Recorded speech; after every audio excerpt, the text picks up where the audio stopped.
Hello everyone and welcome back to my channel. My name is Tony and I hope that you're enjoying this federal holiday, Martin Luther King.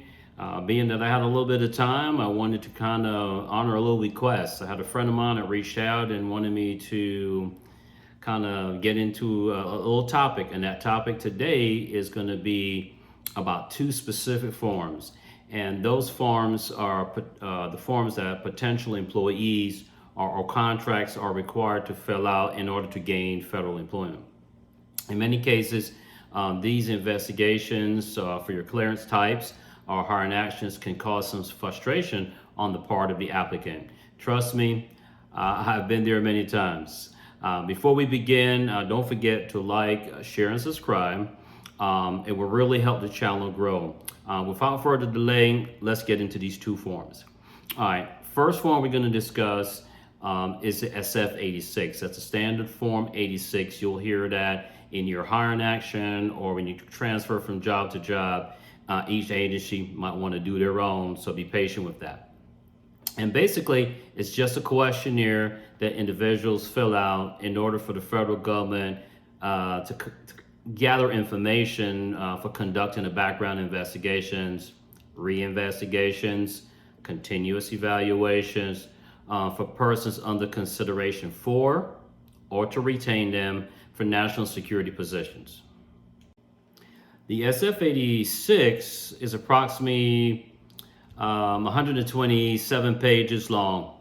The first category is going to be about your personal information, your name, your address, your date of birth, your social, things of that nature.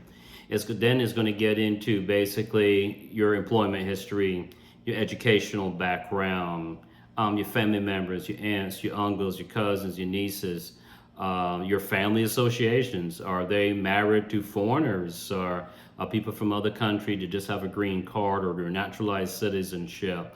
That's to make sure that you discover basically where your loyalties lie. They may do some credit checks to make sure you're not in indebtedness or have any federal or you owe any major taxes that they should be concerned about. What about your international travel? How many times you travel? Does that travel, is it suspicious activity? Are you involved in some type of organization? They want to see, again, they want to see where your loyalties lie. And it could be a little bit more. It takes a little bit of deep dive into, and each individual may be a little bit more unique than others. Some information may not necessarily apply. It takes about 60 days upon receipt to kind of get this information back to that assigned investigator. It goes in a couple of phases, and second phase usually takes about 40 days for the investigative phase. Adjudications usually take about 20 plus days. So as you can see, the process of initiating may take a little bit of while. Now, some agencies kind of jump ahead. So although the process may seem rather straightforward, the Office of Personnel Management, they assign investigators, and they usually are somewhat backlogged, and the process could be extended to include the adjudication process of this clearance. So please be patient with that. Understand that there are a lot of applicants, but investigators may be spread thin. So please be patient with that. Now, some agencies, to streamline the hiring process, agencies have a tendency to conduct local investigations, kind of do like your standardized criminal background checks, criminal checks, your credit checks. They may do fingerprinting, and that investigator will assign it to a specialist. And that way that kind of gets the employee started and the investigation continues. So we talk about phases. So let's get into it. The 4 phases of this process, you start with a questionnaire. It's just a lengthy questionnaire, I do realize that. There's a scheduling, there's initiation, there's a review, there's the investigations. So understand that it is a very, very lengthy process, and it can take some time. Okay.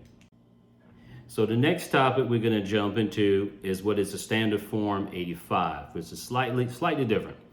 Standard Form 85 is a permanent document that could be used as a basis of further investigation, kind of determines suitability for fitness for federal positions of public trust, maybe positions of lower risk,